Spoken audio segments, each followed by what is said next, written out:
રાજેશ્વર મહાદેવ કી જય, નળેશ્વરી અમીર ભારતી મહારાજ કી જય, સદગુરુ સનાતન નમઃ પાર્વતી પતે હર મહાદેવ. સજ્જનો અને બહેનો,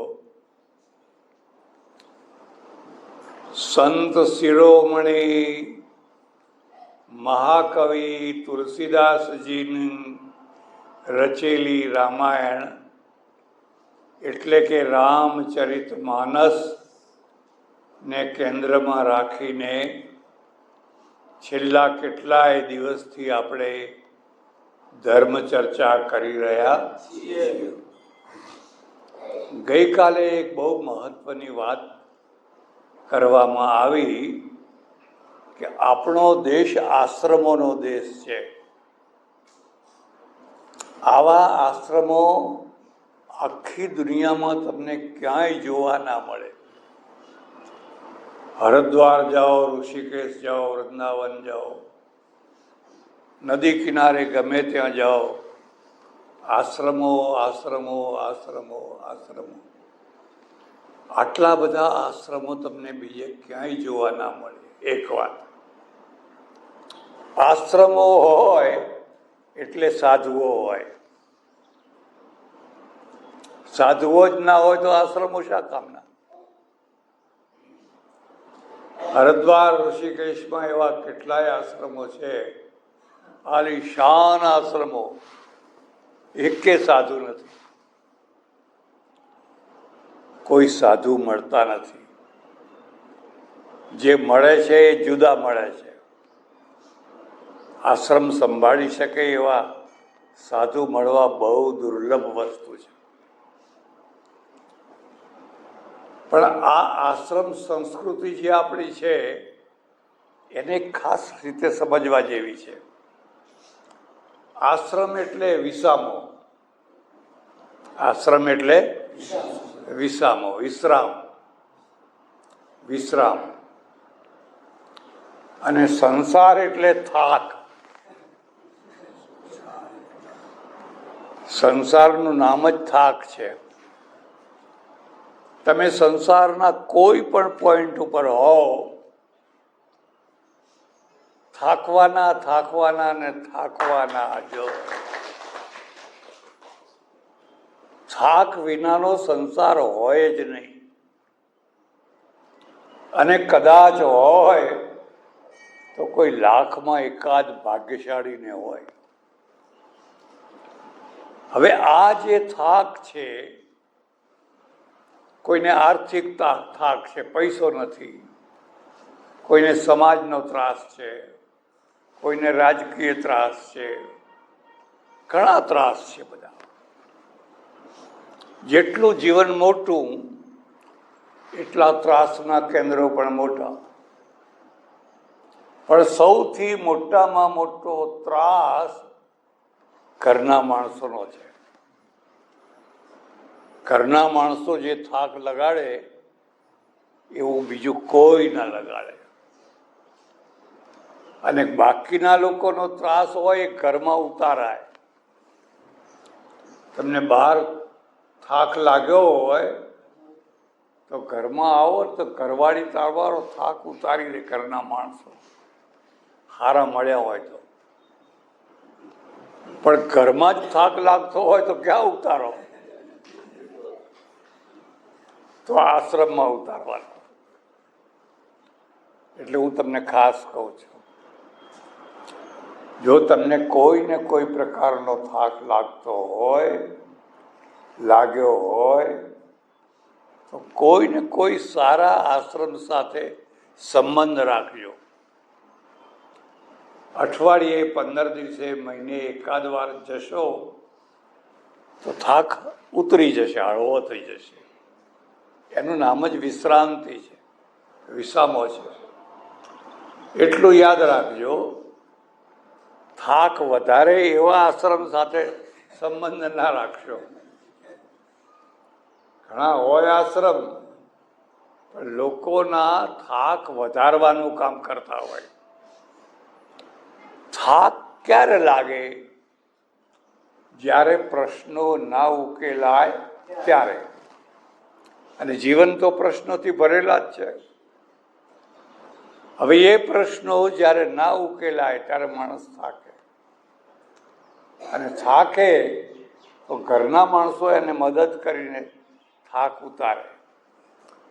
પણ ઘરના માણસો જ પ્રશ્નો ઊભા કરતા હોય તો મોટા ભાગે ઘરના માણસો જ પ્રશ્નો ઊભા કરતા હોય છે.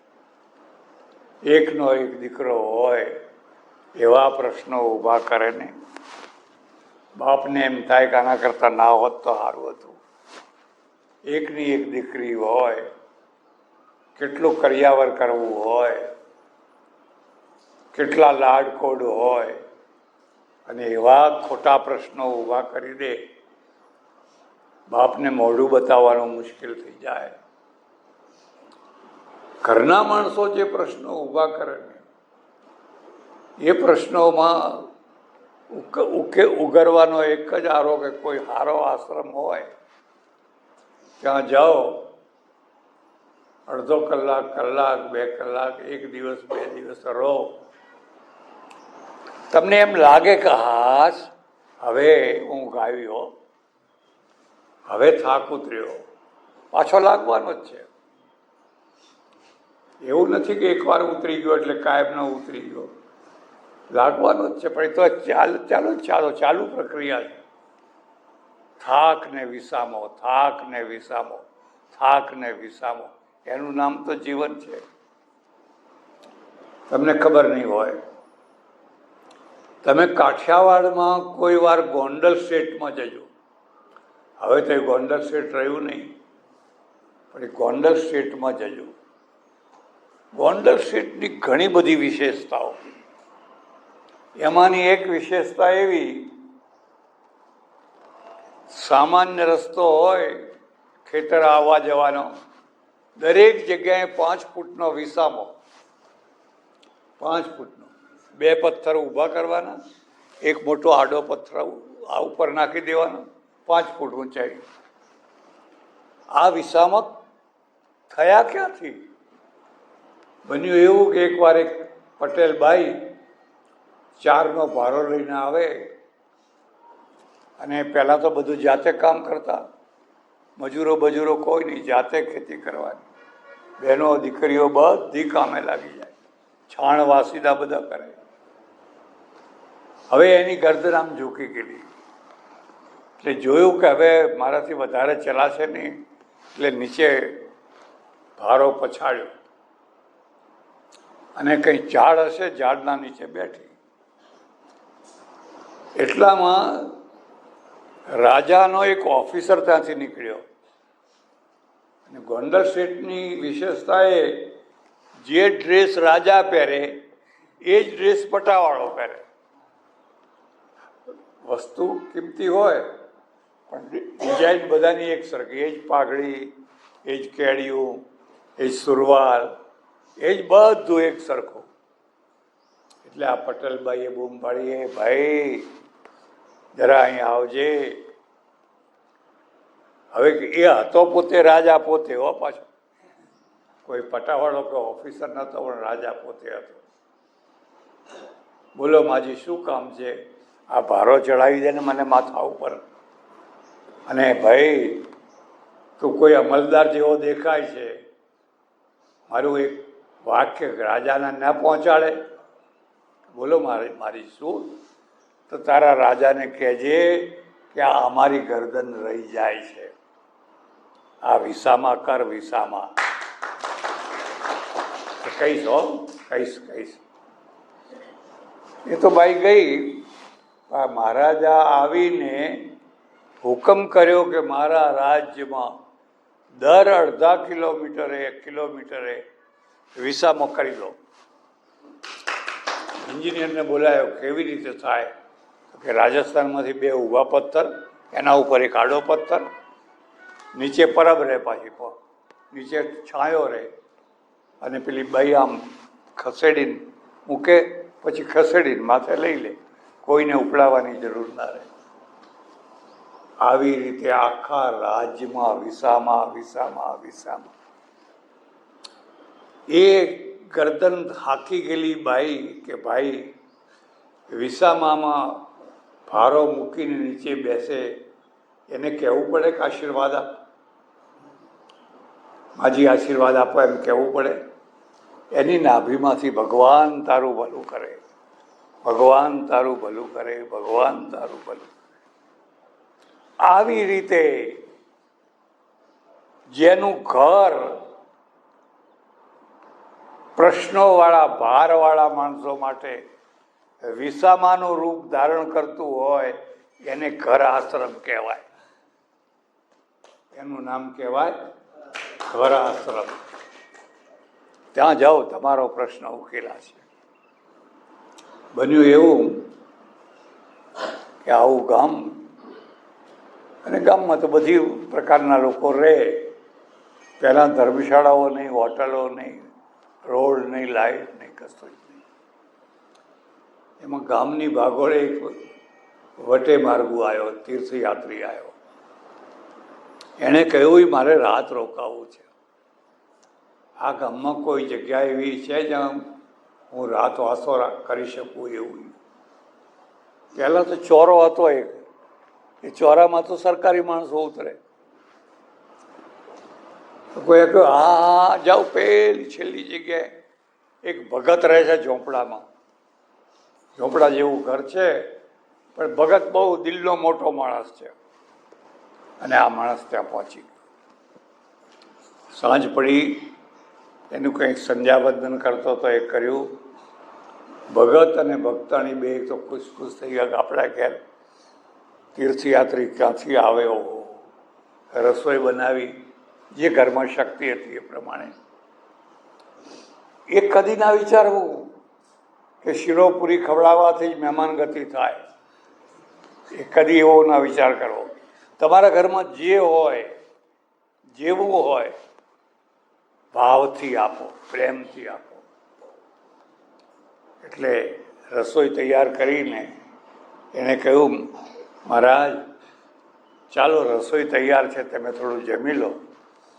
તો કે બેન હું જમું ખરો, પણ મારે એક નિયમ છે. મારો નિયમ એવો છે કે જેણે 4 ધામની યાત્રા કરી હોય એના ઘરનો જ હું ભોજન કરું છું. તમે 4 ધામની યાત્રા કરી છે કે? ના રે ના, અમે તો કદી સિદ્ધપુરે નથી જોયું, ડાકોરે નથી જોયું. પૈસા હોય તો યાત્રા થાય ને. અમે ભલા ને અમારું ઘર ભલું. અમે ક્યાંય યાત્રાએ નથી ગયા બાબા. અમારું તો કેવું મોટું દુર્ભાગ્ય. તો કે ભાઈ હું તમારું ભોજન નહીં કરું.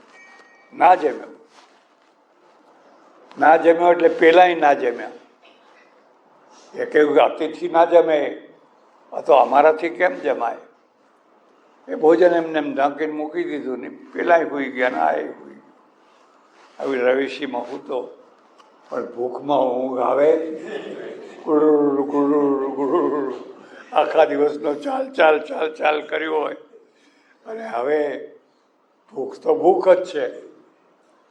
ભૂખ કોઈની હગી ના થાય હો. રાતના 12 વાગ્યા હશે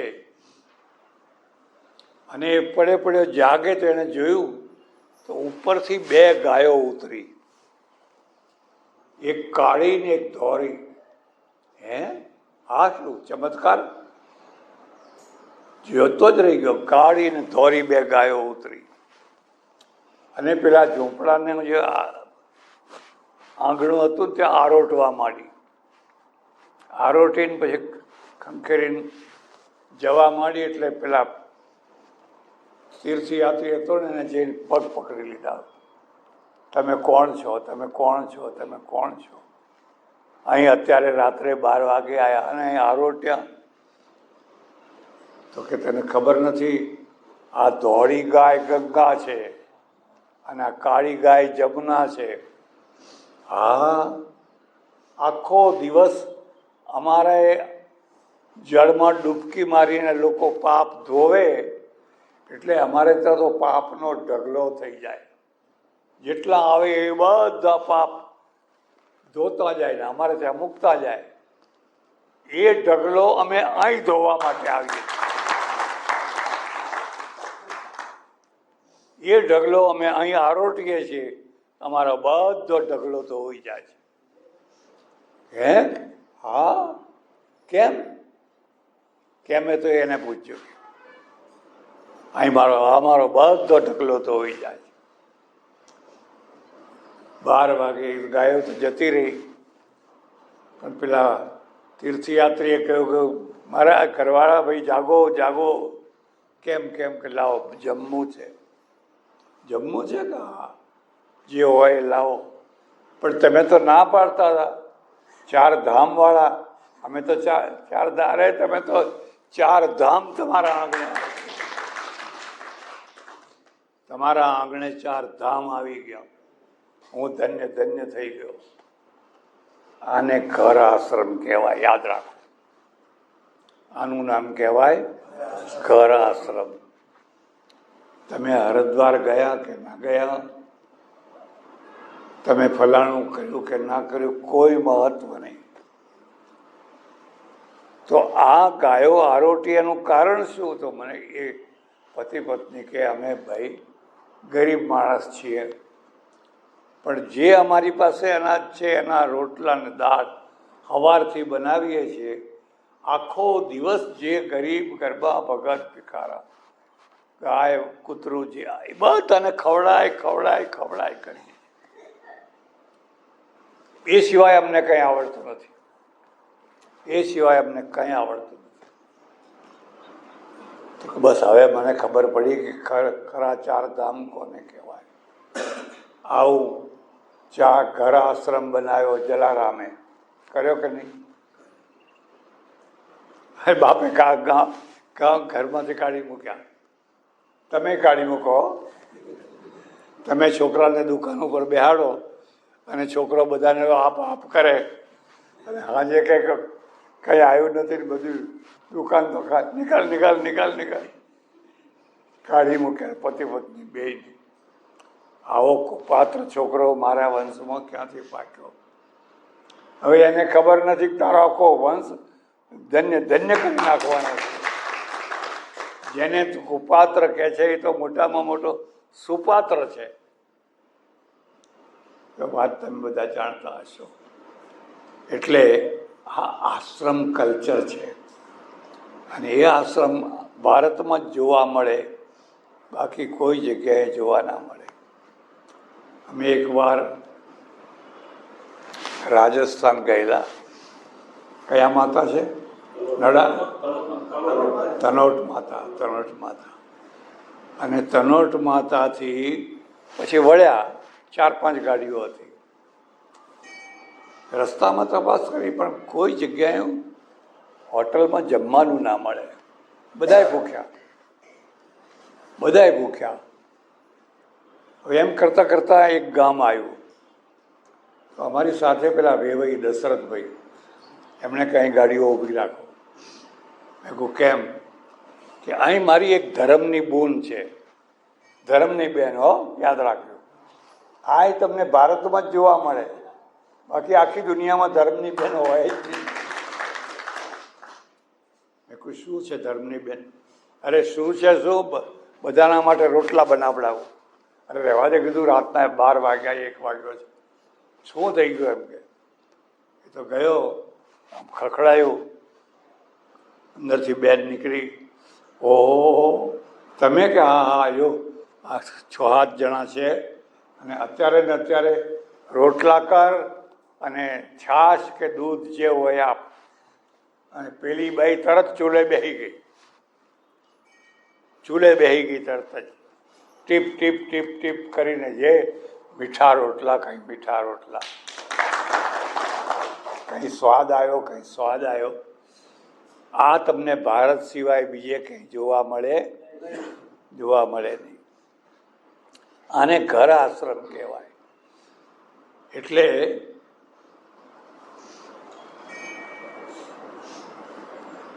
ઋષિ આશ્રમ છે, યાજ્ઞવલ્ક્ય અને ભારદ્વાજ બંનેના આશ્રમ છે. ખરેખર જો આ સાચી વાત કહીએ તો આપણે ત્યાં પહેલાં ઋષિઓ જ હતા અને ઋષિ આશ્રમો હતા. વાલ્મીકીનો આશ્રમ, વશિષ્ઠનો આશ્રમ, બધાના આશ્રમ હતા. પછી સાધુઓ થયા, શ્રમણો આવ્યા, શ્રમણોએ સાધુ બનાવ્યા અને આશ્રમ બનાવ્યા, પછી આપણે બનાવ્યા. એ ચર્ચા અત્યારે નહીં કરું. પણ મેં એક વાર કહ્યું હતું, આપણા બધા ભગવાન સજોડે છે. એમાં શિવ અને સતી, પાર્વતી નહીં હો, શિવ અને સતી એ બંને ફરવા નીકળ્યા. તમે ફરવા નીકળતા હશો, જરા અનુભવ કરજો. એકલો માણસ ફરવા નીકળે તો કેવો હોય અને સજોડે ફરવા નીકળે તો કેવો હોય. બેમાં બહુ ફરક હોય હો. અમારે એકવાર બસમાં અમે ગયેલા, અમારે સુણાવના એક પટેલ, એમની ઘરવાળી બેસી દે અને જ્યાં બસ ઊભી રહી દોડીને ચા લાવે ને, નાસ્તો લાવે ને, આ લાવે ને, તે લાવે, લાવીને પેલી ખવડાવે. હું બેઠો બેઠો જોયા કરું ને પેલી કે ના ના ના, અરે ખા ખા ખા ખા ખા ખા. પણ બીજા કોઈ ના આપે હો, બીજા કોઈને ના આપે પાછો. આ સંસાર છે, આનું નામ તો સંસાર છે. પછી બે નીકળ્યા ફરવા સજોડે. અને તમને સલાહ આપું, સજોડે નીકળજો. એકબીજાનું રક્ષણ કરશે. કારણ કે બહાર છે ને ભૂંડ બહુ છે, વરુ બહુ છે, શિયાળ બહુ છે, વાઘ બહુ છે. ક્યારે કોણ કોના ઉપર ઝપટો મારે કંઈ કહેવાય નહીં. એમાંય તમે દેખાવડા હો, બધું સારું પહેરેલું હોય તો આવી બન્યું તમારું. બે ફરવા નીકળ્યા. નીકળતા પેલા શિવજીએ કહ્યું કે એમ કરો, આપણે કુંભજ ઋષિના આશ્રમમાં જઈએ. કુંભજ? હા, કે કુંભજ ઋષિ છે, બહુ મહાન ઋષિ છે. અને મારું મન કહે છે કે આજે આપણે કુંભજ ઋષિના આશ્રમમાં જઈએ. તો કે ચાલો જઈએ. કુંભજ ઋષિના આશ્રમમાં ગયા અને કુંભજ ઋષિએ પણ મહાદેવજીનું એટલું જ સન્માન કર્યું, પગે લાગ્યા, નમસ્કાર કર્યા, સતીને પગે લાગ્યા, બેસાડ્યા. પછી શિવજીએ કહ્યું કે કુંભજ ઋષિ કંઈક ચર્ચા કરો, આશ્રમમાં જાઓ, કોઈ સાધુ સંત મહાપુરુષ પાસે જાઓ, કંઈક જિજ્ઞાસા લઈને જાઓ, કંઈક મગજમાં હોય એ લઈને જાઓ તો એનો નિવેડો આવે. ખાલી પોતાની વાતો સંભળાવવા ના જાઓ. પછી મારા છોકરાનું લગ્ન કર્યું, પછી છોકરીનું લગ્ન કરવાનું છે. અરે પણ મારે સાંભળીને શું કરવું? તારે કરવું હોય તો કર ને ના કરવું હોય તો. પણ આવીને અમને જ બધું સંભળાવે અને અમારે સાંભળવું પડે. પછી કંટાળીએ ત્યારે કંઈક રસ્તો કાઢવો પડે. એટલે કુંભજ ઋષિને કહ્યું કે કંઈક એવી ચર્ચા કરો જેથી અમારો જન્મારો ધન્ય ધન્ય થઈ જાય. અને કુંભજ ઋષિ છે એમણે રામની ચર્ચા શરૂ કરી, રામાયણની ચર્ચા શરૂ કરી. આખું રામાયણ કુંભજ ઋષિને મોઢે એવું સંભળાયું. શિવજી તો તન્મય થઈ ગયા. એક મુદ્દો યાદ રાખજો, તમને ભાવતી રસોઈ મળે તો કેવો આનંદ થાય. જે વસ્તુ ભાવતી હોય એ જ સામે પતરાળામાં આવીને પડી હોય તો તમને કેવો આનંદ થાય. અને જે ના ભાવતી હોય એ જ રસ્તો આગળ મૂકી હોય તો ભૂખ હોય તો ભૂખ મરી જાય. એમ મગજનો ખોરાક પણ ભાવતો હોય. તમને શું ભાવે છે? કોઈની કૂથલી સાંભળવી ભાવે છે તો એવી જગ્યાએ જાઓ. બહુ સંભળાવનારા છે. રાજકારણમાં રસ છે તો એવું સંભળાવનારા છે. જે રસ હોય તમને, પણ તમને ભક્તિમાં રસ છે તો તમે કોઈ ભગતને જ ખોળવાના, અને ભગત તમારી ભૂખ ઓછી કરવાના. કુંભજ ઋષિએ જે રામાયણ માથું ડોલાવે શિવજી માથું ડોલાવે, પણ સતી ના ડોલાવે. આવું ઘણી વાર બને. બધા બેઠા હોય, ઘણા લોકો ખુશ થઈ જાય, તાળીઓ પાડે, ચહેરા ઉપરથી ખબર પડે કે સમજી રહ્યો છે. અને ઘણા છે ઊંઘતા હોય, અથવા આડી અવડી બીજી વાતો કરતા હોય. એને રસ નથી, એમાં એનો દોષ નથી, એને રસ નથી. અને આને ભાવતું મળ્યું છે એટલે પછી વાત પૂરી થઈ. વાત પૂરી થઈ. શિવ અને સતી બે પાછા કૈલાસ તરફ નીકળ્યા. હજુ શિવજી ડોલ્યા જ કરે છે. યાદ રાખજો, સત્સંગનો પણ એક નશો હોય છે. જેમ ચાનો નશો હોય, પેલું અફીણ હોય ને એનો નશો હોય, એમ સત્સંગનો પણ એક નશો હોય. તમે અડધો કલાક તન્મય થઈને સાંભળો ને, પછી અહીંથી ઉઠીને જાઓ ને તો અડધો કલાક તો એ અસર રહે ને પછી ઉતરી જાય, વાત જુદી છે. એટલે ડોલતા જઈ રહ્યા છે ને સતી આમ જુએ છે, આ શું. પછી જઈને બેઠા એટલે હવે સતીને પ્રશ્ન ઊભો થયો.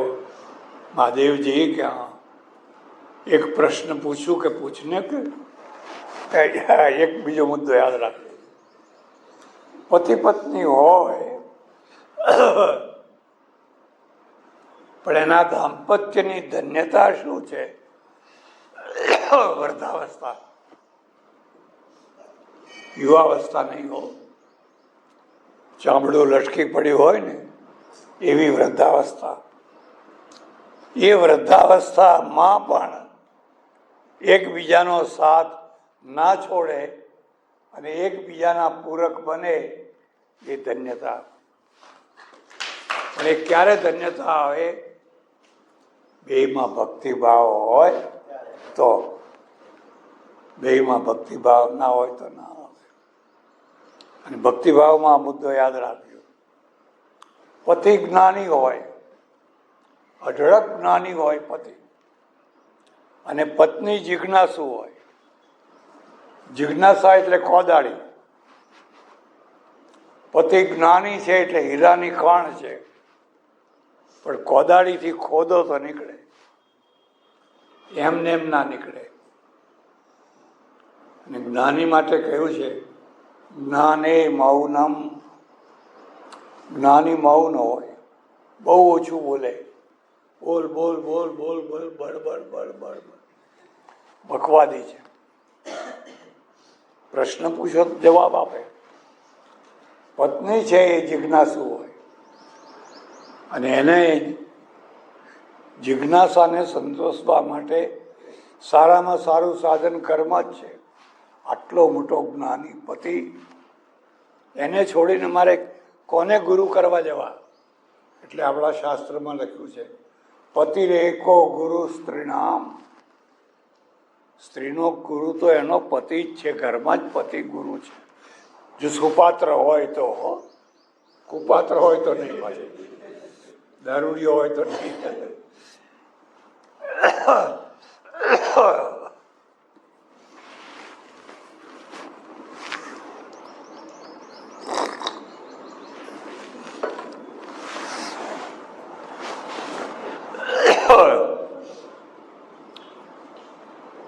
શિવજીએ કહ્યું કે ઓહો, હું તો રાહ જોઉં છું કે તું મને પ્રશ્ન પૂછ. એ શિલા ઉપર બેઠા હોય, વનરાજીની મંદ મંદ હવા ચાલતી હોય, પતિ પત્નીમાં કોઈ વિકાર ના હોય, નિર્વિકારી હોય, અને પત્ની પતિને પ્રશ્ન પૂછે જિજ્ઞાસાથી. હું તમને પૂછું છું કે આ રામ છે કોણ? તમે આટલું માથું હલાવતા હતા, આમ ડોલતા હતા. હું તો એમ માનું છું કે આખી દુનિયામાં સુપર પાવર માત્ર ને માત્ર તમે છો. તમારાથી મોટો કોઈ ભગવાન નથી. તમે મોટામાં મોટા ભગવાન છો. અને તમે પેલા રામની વાત સાંભળીને ડોલવા લાગ્યા હતા. તો એવું તો શું છે આ રામમાં કે કોક શું છે? જરા મને સમજણ પાડશો? એટલે શિવજીએ કહ્યું કે જો હું તને સમજણ પાડું, પણ તને સમજણ પડશે નહીં. હજુ તારી પાત્રતા જાગી નથી. આ બીજો મુદ્દો યાદ રાખજો. જ્યાં સુધી તમારી પાત્રતા ના જાગે ત્યાં સુધી હીરા માણેક પણ તમને પથરા દેખાય, અને પથરામાં હીરા માણેક દેખાય. પણ કે મારે નક્કી તો કરવું જ છે. એક કામ કરું. શું? કે હું રામની પરીક્ષા લઉં. એટલે શિવજી હસવા માંડ્યા. એકડી ભણનારો વિદ્યાર્થી MA વાળાની પરીક્ષા લઈ શકે? આ તો એવું થયું. અને યોગાનું યોગ એ જ સમયે સામેથી રામ અને લક્ષ્મણ રોતા કકડતા આવી રહ્યા છે.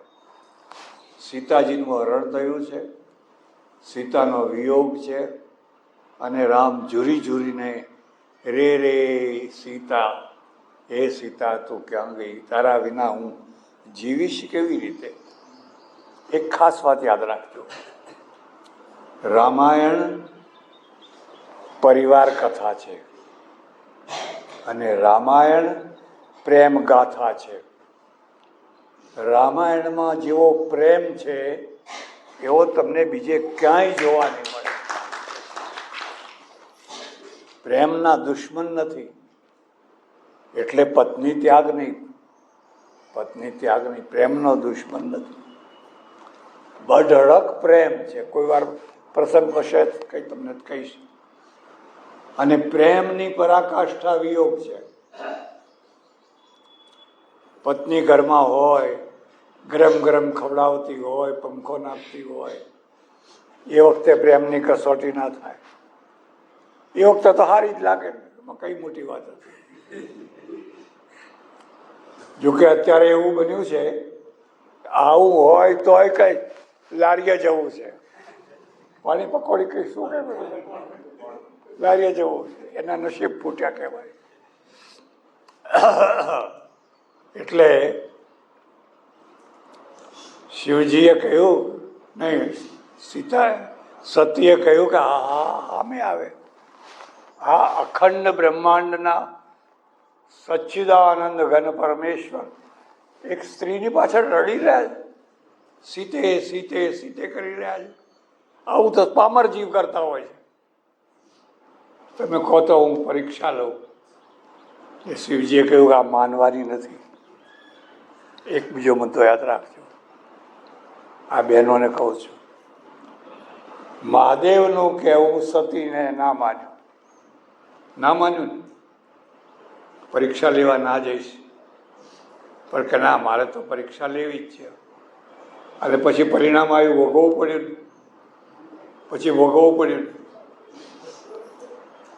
એટલે જ્યારે પણ સારો પતિ હોય ને એની ઉપરવટ જઈને કોઈ સ્ત્રી કામ કરે ને, આ દશા થાય.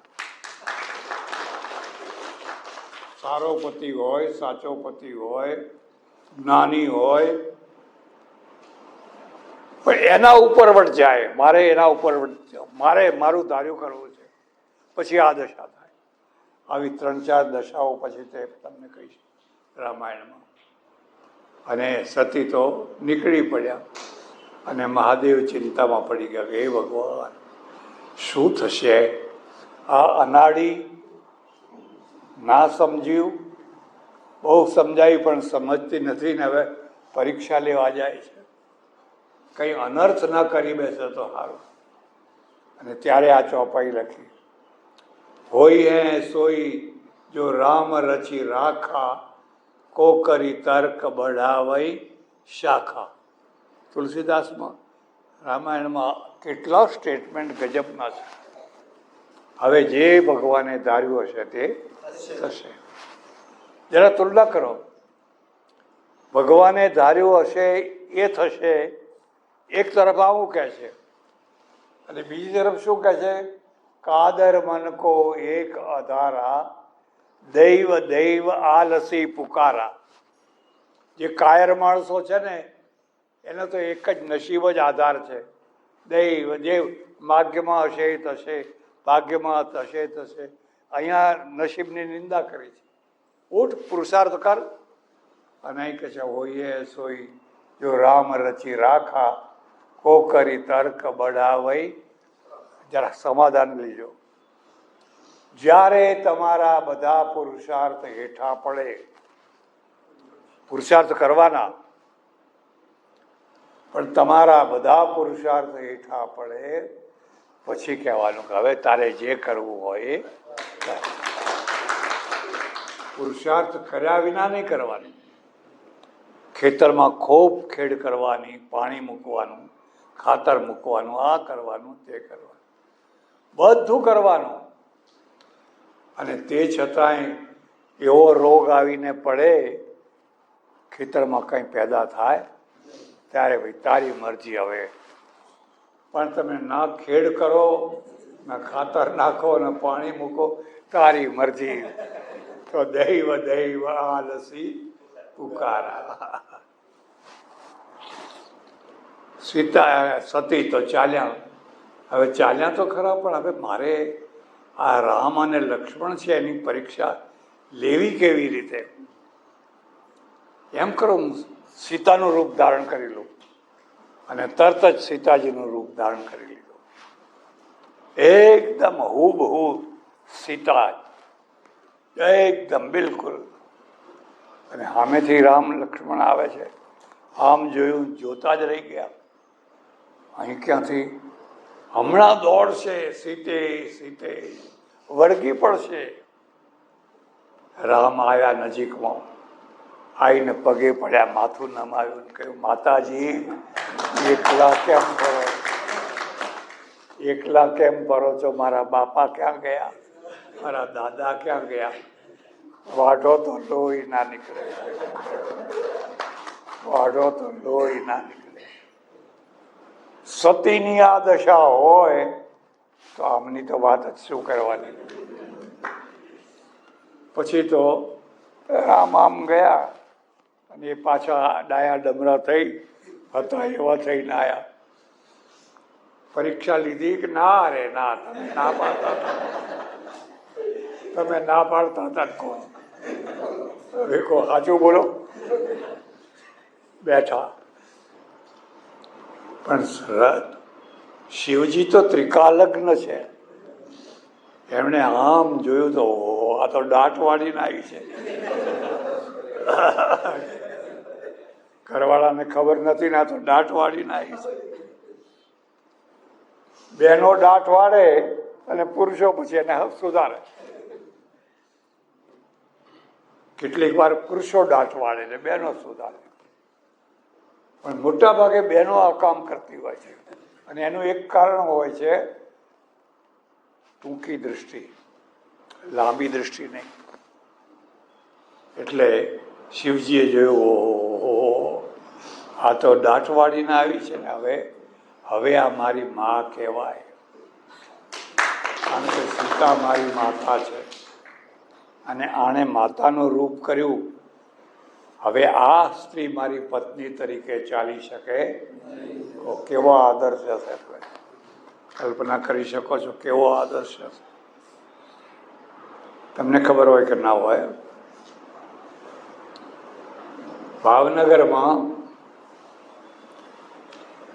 ભાવનગરના દરબારની ના ભાવનગર નહીં, ગોંડલના મહારાજાની ખ્યાતિ સાંભળીને ગવર્નર જનરલ મળવા આવ્યો. એ સમયે વાઇસરોય, ગવર્નર જનરલ, એના નીચે મુંબઈમાં આસિસ્ટન્ટ ગવર્નર જનરલ હોય, પછી કમિશનર હોય, પછી કલેક્ટર હોય.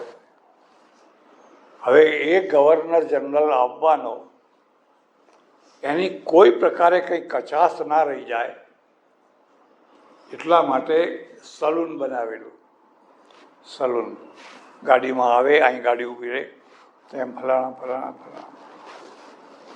એ વખતે ગોંડલના મહારાજા છે, એ મહારાજાએ કહ્યું કે ભાઈ એમની સાથે એક પોલીસ અધિકારી આપણે મૂકવો પડે, અને એ પોલીસ અધિકારી છે એ પેલા ગોરાને ટક્કર મારે એવો હોવો જોઈએ. એટલે ખોળતા જોયું તો એક હેડ કોન્સ્ટેબલ હતો ને, બિલકુલ ગોરા જેવો છે. એને બધો ડ્રેસ પહેરાયો, કમિશનર, પોલીસ કમિશનરનો, અને બિલકુલ લાગે એવો પાછો પકડે. અને મહારાજાની સાથે જઈ અને ગવર્નર જનરલનું સ્વાગત કર્યું. પછી તો બધી લાંબી વાત છે, બધી નીકળો તો બહુ જાણવા જેવી છે. પછી પેલો માણસ છે ને એ રિટાયર્ડ થઈ અને એના ઘેર ગયો. કોણ? જે કમિશનર બનેલો એ. મહારાજાને કોઈ ખબર પડી કે હવે તો એ તો રિટાયર્ડ થઈ ગયો છે, અને એને ના કે એને કમિશન આપું છું, 5 વર્ષ સુધી હજુ એ નોકરી કરી શકશે. એટલે એને બોલાવ્યો. એને બોલાવીને કહ્યું તું તારી નોકરી ઉપર હાજર થઈ જા, રિટાયર્ડ નહીં થવાનું છે. ના, હા, હવે મારાથી નોકરી નહીં થાય. કેમ?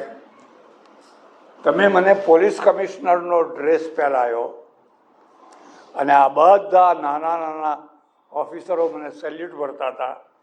હવે આ ડ્રેસ ઉતારીને મારે એમને સેલ્યુટ ભરવાનું. હવે તો હું પાછો કોન્સ્ટેબલ થઈ ગયો, મારે એમને સેલ્યુટ ભરવાની થાય.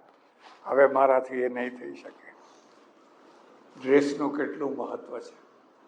ના થયો હોય, મહારાજાએ કહ્યું એને ડબલ પેન્શન આપી દો, પૂરો પગાર આપી દો. આવું મોરલ મળવું ક્યાં છે? એટલે જે સ્ત્રીએ સીતાજીનું રૂપ ધારણ કર્યું, સીતાજી તો મારી માં કહેવાય, અને હવે હું એની સાથે સંસાર માણી શકું નહીં. એટલે શિવજીએ તરત જ મનોબળ નક્કી કર્યું, હવે આજથી મારે ને આ સંસાર પૂરો કરા. હવે મારે કંઈ પતિ પત્ની તરીકે કંઈ લેવા દેવા નહીં. આ નિયમ, આ વ્રત છે ને આકાશમાં પહોંચ્યું ને દેવતાઓએ ફૂલ વરસાવ્યા. તપ કરનારા ઘણા છે, વ્રત કરનારા ઘણા છે. એક જ પતિ પત્ની એક જ ઘરમાં રહે અને છતાં પતિ પત્નીનો વ્યવહાર ના કરે, એવું તો આ મહાદેવ જ કરી શકે, બીજા કોઈ ના કરી શકે. એટલે પુષ્પવૃષ્ટિ થતી જોઈ એટલે સતીએ કહ્યું, અરે આ ફૂલ વૃષ્ટિ ક્યાંથી થઈ? કે તો થઈ રહેવા દે ને, તારે કઈ જાણવા છે? ના કહો તો ખરા, ધીરે ખબર પડશે. પછી ધીરે સતીને ખબર પડી, ઓહો, શિવજીએ મારો ત્યાગ કર્યો છે. આ મુદ્દો યાદ રાખો. પત્ની ત્યાગ મહાપાપ. નિર્દોષ પત્ની હો, કોઈ ગંભીર ગુનો કર્યો હોય તો વાત જુદી છે, પણ નિર્દોષ પત્ની હોય અને વાતમાં નાની નાની તલાક તલાક તલાક, આ બિલ આવ્યું છે ને, આ ટ્રિપલ તલાક, મહાપાપ. કારણ કે જાય ક્યાં, એને 2 બાળકો હોય, ઘર એકમાં બધા રહેતા હોય, એને આશરો કોણ? એ તો આશરા વિના જીવી ન શકે. પત્ની ત્યાગ મહાપાપ. પણ પત્ની ત્યાગ કરીને પુરુષ હરિદ્વાર જતો રહે, ઋષિકેશ જતો રહે, બાવો થઈ જાય, ઘણા થઈ ગયા. તો પેલી મન વળાઈને રહે, પણ એક જ ઘરમાં રહે, સાથે રહે, સાથે રસોઈ બનાવે, સાથે જમે, બધું કરો, પણ પતિ પત્નીનો વ્યવહાર બિલકુલ નહીં. એ કેવી રીતે જીવાય, કેવી રીતે જીવાય? અને એ મહાદુઃખ કહેવાય. એટલે સતી છે ને મહાદુઃખી થયા. અરે રે, મારાથી બહુ મોટી ભૂલ થઈ ગઈ. આ બીજો મુદ્દો યાદ રાખજો. અરે રે, મારાથી બહુ મોટી ભૂલ થઈ ગઈ, એવું પાછળથી બોલે, એનું નામ પત્ની કહેવાય. હવે બોલે છે ને, પહેલા તો બોલવું હતું ને, હવે કરવું શું? એટલે રોજ પ્રાર્થના કરે કે હે ભગવાન, મને ઉપાડી લે, મારાથી આ જીવન હવે જીવાતું, આ જીવન મારાથી. પતિ હોય ને પતિનો વાલ ના મળે, પતિનો પ્રેમ ના મળે, પતિની હૂંફ ના મળે, એ જ ઘરમાં રહેવું, કેવી રીતે રહેવું? માટે હવે તું મને ઉપાડી લે, મારે આ સંસારમાં હવે જીવવાનો કોઈ અર્થ રહ્યો. અને મહાદેવે કહ્યું, ધીરજ રાખો, તમારો રસ્તો નીકળવાનો છે, પણ કાલે નીકળશે, આજે નહીં, કાલે. રાજેશ્વર મહાદેવ કી જય. નળેશ્વરી માત કી જય. હમીર ભારતી મહારાજ કી જય. સદગુરુ સનાતન નમઃ પાર્વતી.